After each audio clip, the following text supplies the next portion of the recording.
नमस्कार। आज हम शिक्षा नीति के बारे में बात करेंगे।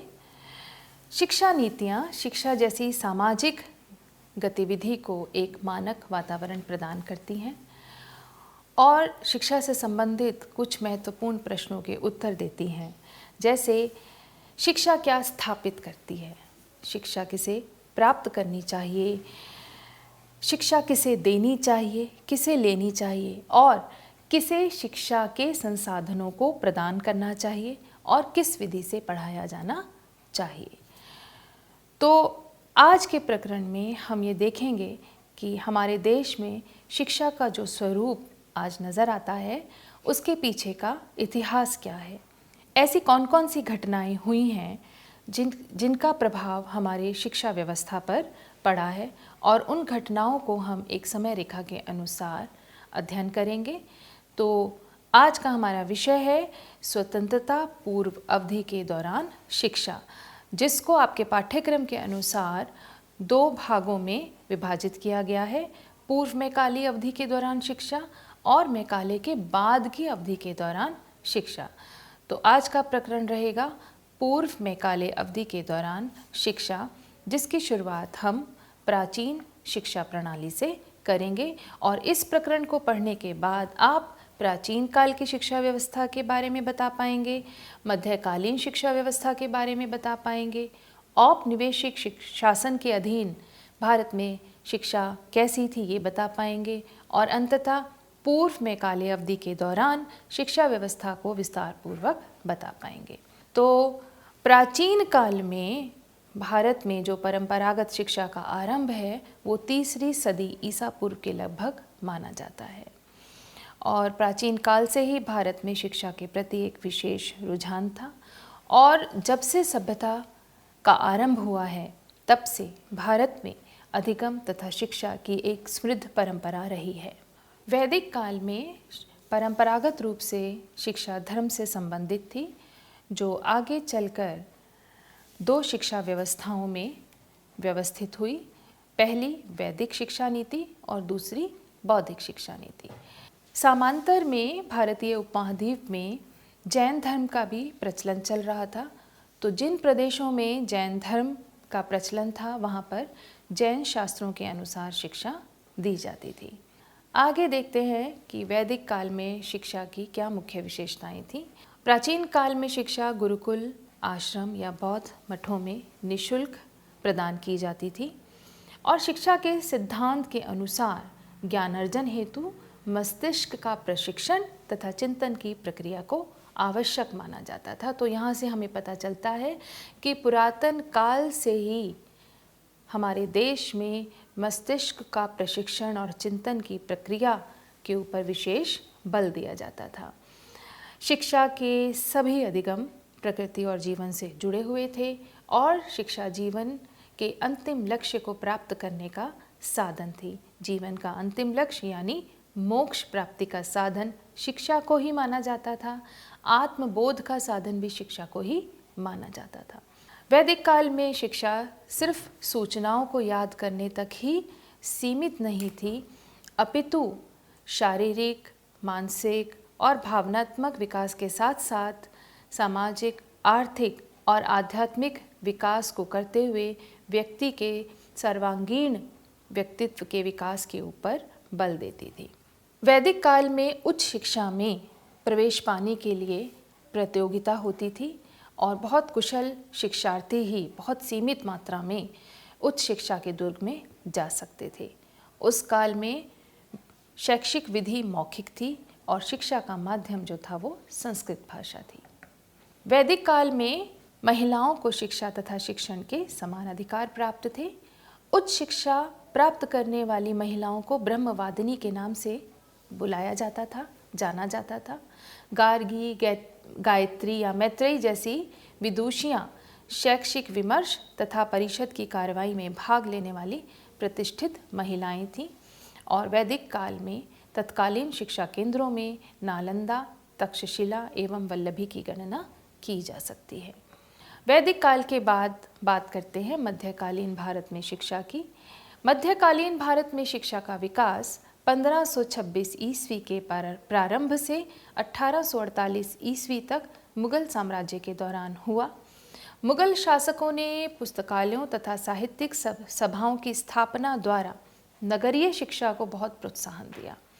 उन्होंने प्राथमिक विद्यालयों के रूप में मकतबों की स्थापना की, जहां पर शिक्षार्थियों को पढ़ना, लिखना तथा मूलभूत इस्लामिक उपासनाओं की शिक्षा दी जाती थी। अब प्राथमिक विद्यालय यानी मकतब के बाद जो है उसके बाद की शिक्षा मदरसों में होती थी। मदरसों में भाषा कौशलों का विकास किया जाता था और मुख्यतः अरबी तथा फारसी का अध्ययन करवाया जाता था। मदरसों का मुख्य उद्देश्य अपने धर्म का प्रचार प्रसार करना, उसके साथ साथ प्रशासनिक सेवाओं के लिए और न्यायाधीश के प्रति कर्तव्य पूरा करने के लिए योग्य विद्वानों को शिक्षित तथा प्रशिक्षित करना था। मुगल शासकों द्वारा दिल्ली, अजमेर, लखनऊ और आगरा में मदरसों का निर्माण किया गया। मध्यकालीन भारत की शिक्षा के बाद अब हम देखते हैं औपनिवेशिक शासन के अधीन शिक्षा। इसकी शुरुआत ब्रिटिश ईस्ट इंडिया कंपनी के शासनकाल से हुई। तो भारत में पश्चिमी और आधुनिक शिक्षा की जो शुरुआत थी, इसके इतिहास पर एक नज़र डाल लेते हैं। हम सब जानते हैं कि भारत और पश्चिमी देशों के बीच व्यापार होता था। हिंदू राजाओं के समय से ही व्यापार होता था और पश्चिमी देशों में यहाँ के वस्त्र, रत्न, मसाले इत्यादि जो हैं वो बहुत ही पसंद किए जाते थे और यहाँ से उनका आयात निर्यात होता था। उसके बाद मुगल शासक जो थे, उन्होंने विलासिता से पूर्ण सामग्रियाँ और कलाकृतियों का उत्पादन करवाया, उनको बहुत प्रोत्साहन दिया और उनका व्यापार पश्चिमी देशों के साथ किया। तो मुगल शासकों द्वारा तैयार की गई विलासिता की सामग्रियाँ और कलाकृतियाँ जो हैं वो भी पश्चिमी देशों में बहुत पसंद की गई और उनका उस काल में भी हमारा जो व्यापार का एक संबंध था वो बहुत सुदृढ़ रहा। तो भारत के पश्चिमी देशों के साथ व्यापारिक संबंध थे। भारतीय वस्त्र, रत्न, सामग्री और कलाकृतियाँ पश्चिमी देशों में बहुत विख्यात थीं, लोग उन्हें बहुत पसंद करते थे और उस समय हमारे यहाँ भारत और पश्चिमी देशों के बीच व्यापार करने के जो प्रमुख केंद्र थे वो थे टायर, सिकंदरिया और कुस्तुनतुनिया। इन तीनों केंद्रों से भारतीय वस्तुएं उत्तरी पश्चिमी सीमा प्रदेशों से होती हुई प्राचीन स्थल मार्गों से जाती थीं। इसी दौरान 15वीं शताब्दी में तुर्कों की दक्षिणी पश्चिमी एशिया और दक्षिणी यूरोप पर विजय के कारण भारत और यूरोप के मध्य जो पुराने प्राचीन थल मार्ग थे जिस पर वो व्यापार के लिए आया जाया करते थे, वो अवरुद्ध हो गए। अब ऐसी स्थिति में भारत और पश्चिमी देशों के जो व्यापारी थे वो दोनों ही बहुत चिंता में आ गए, क्योंकि व्यापार बंद होने के कारण दोनों को ही आर्थिक क्षति का सामना करना पड़ा। भारत के लिए जल मार्ग खोजने का बीड़ा ऐसी स्थिति में यूरोप के नागरिकों ने उठाया और भारत ही क्यों, देश के विश्व के अन्य देशों तक पहुंचने के लिए भी वो लोग जल मार्ग ढूंढ रहे थे। तो व्यवसायियों की चिंता को देखकर वहाँ के नागरिकों ने ये निश्चय किया कि हम विश्व के अलग अलग हिस्सों में पहुँचने के लिए जल मार्ग को ढूंढेंगे। तो भारत तक पहुँचने का जो जल मार्ग था उसको ढूंढने का श्रेय पुर्तगाल के वास्को डी गामा को जाता है। उसने 27 मई 1498 को भारत के पूर्वी तट पर पहुंचकर कालीकट के प्रसिद्ध बंदरगाह में अपने जहाज़ का लंगर डाला और जब वो यहाँ आया और उसने हमारे यहाँ राजाओं का जीवन देखा, हमारी प्रजा का जीवन देखा, भारत का वैभव और ऐश्वर्य देखा, तो वो उससे बहुत प्रभावित हो गया और उसने ये निश्चय कर लिया कि वो भारत के साथ व्यापार करेगा। तो शुरुआत में वो मसालों का व्यापार करने लगा और जब वो यहाँ से यूरोप में जाकर के मसाले बेचता था तो उससे 16 गुना मुनाफा कमाता था और दिन पे दिन जो है उसका मुनाफा बढ़ता जा रहा था। तो उससे प्रेरित होकर अन्य यूरोपीय व्यापारियों की रुचि भी भारत के साथ व्यापार करने में जाग उठी और धीरे धीरे वे भारत के सामाजिक और राजनीतिक सीमाओं में भी हस्तक्षेप करने लगे। ये बात सबको विदित है कि शुरुआत में जो यूरोपीय व्यापारी आए थे वो सिर्फ व्यापार की मंशा से आए थे, पर धीरे धीरे वो लोग हमारे यहाँ की सामाजिक और राजनीतिक सीमाओं में भी हस्तक्षेप करने लगे और इसी के चलते यूरोपीय व्यापारियों को ये महसूस हुआ कि किसी भी देश में सामाजिक परिवर्तन लाने के लिए वहाँ की शिक्षा व्यवस्था को बदलना बहुत महत्वपूर्ण है, क्योंकि शिक्षा को बदलकर ही समाज में परिवर्तन लाया जा सकता है। तो इसी के चलते उन्होंने अपने साथ वहाँ से कुछ मिशनरी भी लाने शुरू किए। तो यूरोप के व्यापारियों के भारत आगमन के कुछ समय के उपरांत वहाँ की ईसाई मिशनरियाँ भी भारत में प्रवेश करने लगी और ईसाई मिशनरियाँ जो आ रही थी भारत में, उनका मुख्य उद्देश्य क्या था कि भारतवासियों को अपने धर्म का अनुयायी बनाना, ना कि यूरोपियन शिक्षा संस्थानों का शिलान्यास करना। फिर भी व्यापारियों की इच्छा को ध्यान में रखते हुए उन्होंने विभिन्न स्थानों पर शिक्षा संस्थाओं की स्थापना की और उसमें पाश्चात्य ढंग से शिक्षा प्रदान करने का कार्य आरंभ किया। मिशनरियों द्वारा आधुनिक शिक्षा का आरंभ हमारे देश में हुआ। बहुत सारी मिशनरियाँ हमारे देश में आई थीं, पर अन्य मिशनरियों की अपेक्षा अंग्रेज़ मिशनरी का कार्य क्षेत्र जो था वो अधिक व्यापक था और उनके विद्यालय की ये विशेषताएं थीं कि वहाँ पर कक्षा शिक्षण प्रणाली होती थी। तो आज जो हम अपने विद्यालयों में कक्षा शिक्षण देखते हैं, इसको शुरू करने का श्रेय मिशनरी विद्यालयों को जाता है। आधुनिक शिक्षण विधियों का प्रयोग किया जाता था। विद्यालय में रविवार को अवकाश होता था, सबको अंग्रेज़ी पढ़ना अनिवार्य था, ईसाई धर्म की शिक्षा लेना भी अनिवार्य था और विद्यार्थियों को अगली कक्षा में उन्नति देने के लिए लिखित परीक्षा देनी पड़ती थी। विद्यालय का एक निश्चित समय था कि विद्यालय कब खुलेगा और कब बंद होगा, जैसे आज भी चलता है कि विद्यालय के लिए एक निश्चित समय होता है। तो ये चीज़ भी मिशनरी स्कूलों द्वारा शुरुआत की गई थी। टाइम टेबल के अनुसार शिक्षण कार्य विद्यालयों में किया जाता था और विद्यार्थियों को निःशुल्क पुस्तक व लेखन सामग्री वितरित की जाती थी। आगे देखें तो भारत में पुर्तगाली, डच, अंग्रेज़, डेनिश, फ्रांसीस और अन्य कंपनियों ने अलग अलग हिस्सों में राज किया, लेकिन भारत की शिक्षा प्रणाली को स्वतंत्रता प्राप्ति तक सबसे अधिक ईस्ट इंडिया कंपनी ने प्रभावित किया। 1757 ईस्वी से जब ईस्ट इंडिया कंपनी ने भारत में अपना राजनीतिक सफ़र प्रारंभ किया, तब से लेकर स्वतंत्रता प्राप्ति तक विभिन्न परिवर्तन भारतीय शिक्षा प्रणाली में किए गए, जिनके बारे में हम अब चर्चा करेंगे। सर्वप्रथम 1781 में बंगाल के गवर्नर जनरल वारंग हेस्टिंग ने कोलकाता में मदरसे की स्थापना की। उसमें फ़ारसी और अरबी भाषा की शिक्षा और अध्ययन के अलावा इस्लामिक धर्म के परंपरागत तरीकों को लागू किया, यानी फ़ारसी और अरबी भाषा की शिक्षा दी जाती थी और अध्ययन के इस्लाम धर्म के तरीकों को अपनाया जाता था, उनको लागू किया जाता था। इस मदरसे की स्थापना का उद्देश्य इस्लाम व मुस्लिम धर्म की शिक्षा देकर अंग्रेज़ न्यायाधीशों के लिए सलाहकार तैयार करना था। दक्कन के तत्कालीन आयुक्त एवं राजदूत माउंट स्टुअर्ट एल्फिंस्टन ने पूना में हिंदुओं के लिए महाविद्यालय की स्थापना की और इसी समय में दिल्ली में फ्रेज़र ने भी जमींदारों के बच्चों को फ़ारसी पढ़ना और लिखना सीखने के लिए अलग से विद्यालय की स्थापना की।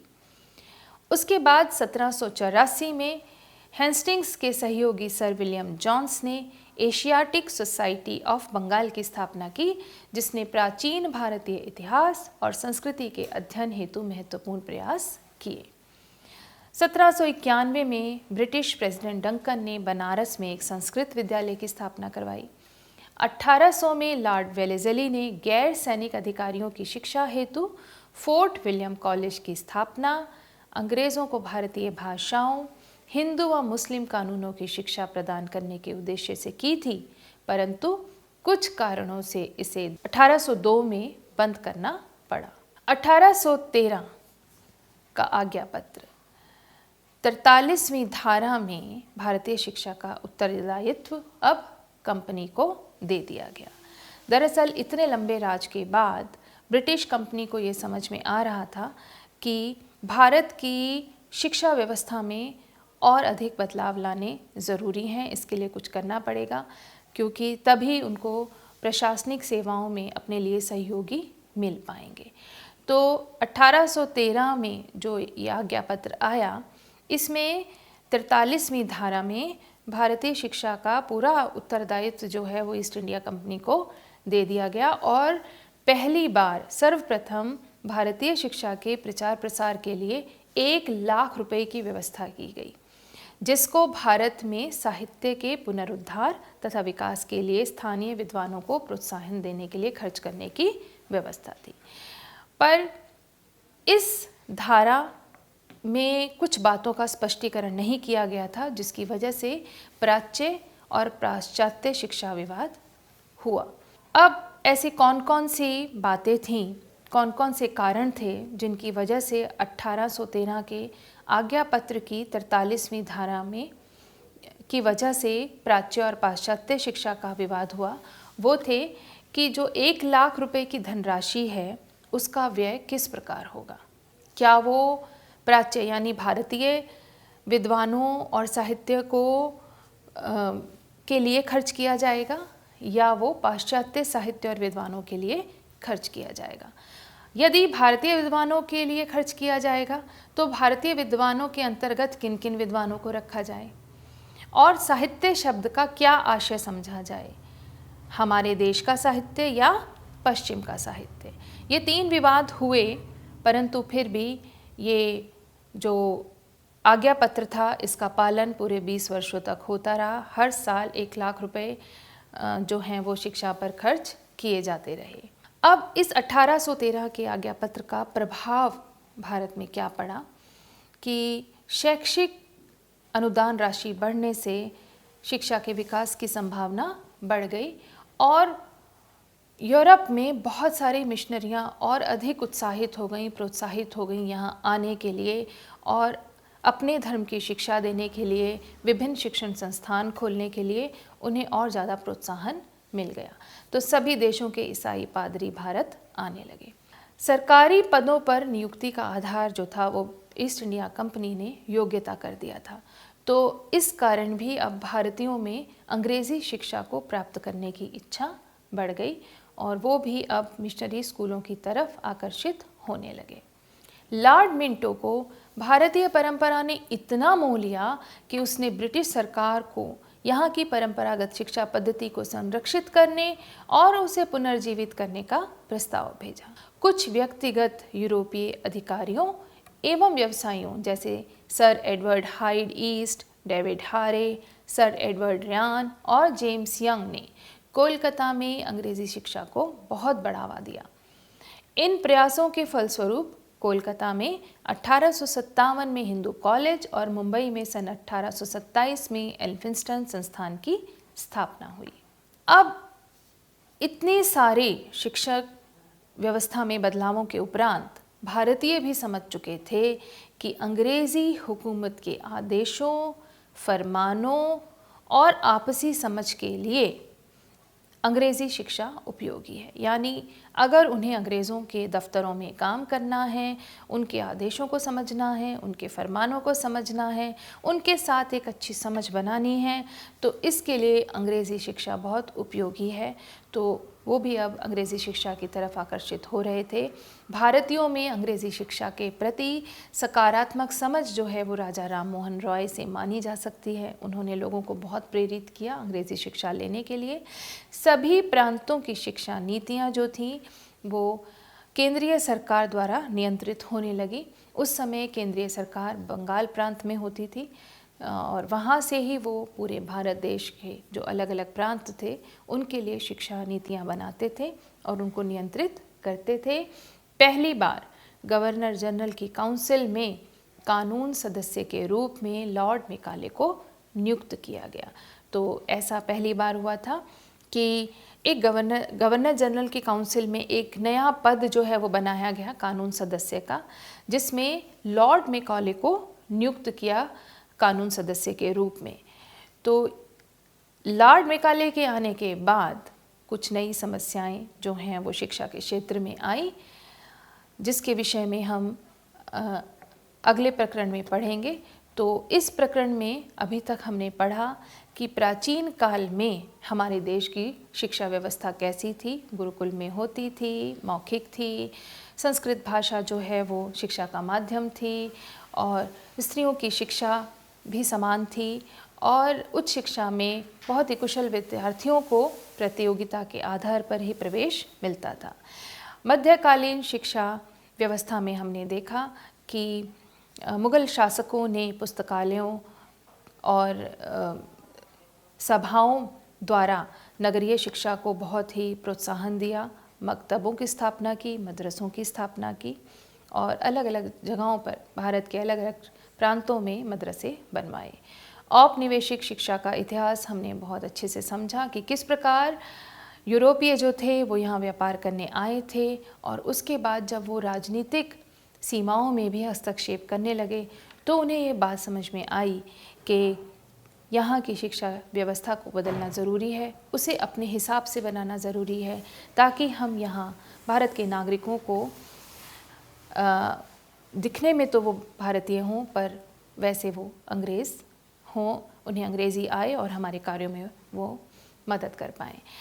औपनिवेशिक शासन के अधीन हमने मिशनरियों द्वारा आधुनिक शिक्षा का आरंभ देखा। 1781 से 1813 तक शिक्षा के क्षेत्र में जो भी बदलाव आए, जो भी नीतियाँ बनी, उनके विषय में हमने बात की। उसके बाद हमने प्राच्य पाश्चात्य शिक्षा विवाद के विषय में बात की और कानून सदस्य के रूप में लॉर्ड मेकाले की नियुक्ति हमने देखी। और इसके बाद लॉर्ड मेकाले ने 1833 में जब नया शिक्षा नीति आई थी, नया आज्ञा पत्र आया था, उसमें क्या क्या वो लाए ये हम अगले प्रकरण में करेंगे। धन्यवाद।